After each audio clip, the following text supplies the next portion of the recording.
قرض ہے،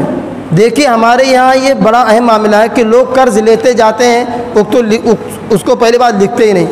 اور امام صاحب کیا کرتے ہیں رسماً اس کو نماز جنازہ میں اعلان کر دیتے ہیں۔ اللہ کے نبی صلی اللہ علیہ وسلم کا طریقہ یہ ہوتا تھا کہ اللہ کے نبی صلی اللہ علیہ وسلم پہلے پوچھتے تھے کہ حل علیہ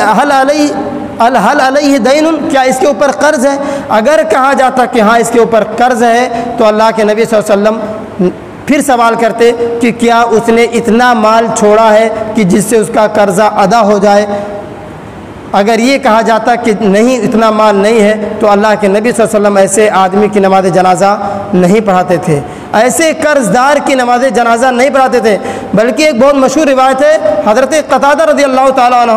یہ کہتے ہیں کہ ایک جنازہ لایا گیا، اللہ کے نبی صلی اللہ علیہ وسلم نے پوچھا کہ کیا قرض ہے؟ آپ صلی اللہ علیہ وسلم نے بتلایا گیا کہ ہاں۔ اللہ کے نبی صلی اللہ علیہ وسلم نے فرمایا کہ اس کے نماز جنازہ آپ لوگ پڑھ لو، تم لوگ صلو علی صاحبکم، تم لوگ نماز جنازہ پڑھ لو۔ حضرت قتادہ رضی اللہ تعالیٰ عنہ کہتے ہیں اللہ کے نبی ان کے قرض کی ادائیگی میرے ذمہ ہے، چنانچہ اللہ کے نبی صلی اللہ علیہ وسلم نے ان کی نماز جنازہ پڑھائی۔ میرے بھائیوں، میں آپ سے گزارش کروں گا اگر قرض کا معاملہ ہو تو اللہ کے واسطے لین دین صاف کر لیں، یا لکھ کر کے رکھیں، یا معاملہ بتلا دیں تاکہ مرنے کے بعد یا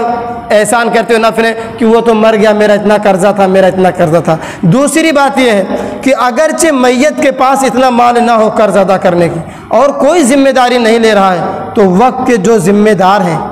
نظمہ ہیں، سودرا ہیں، جو کمیٹی کے ذمہ دار ہیں، ان کے اوپر یہ ذمہ داری بنتی ہے کہ ایسے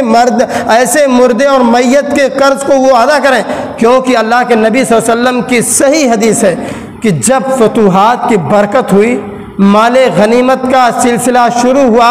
اور بیت المال میں مال آنے لگے، تب اللہ کے نبی صلی اللہ علیہ وسلم نے ارشاد فرمایا کہ نحن اولا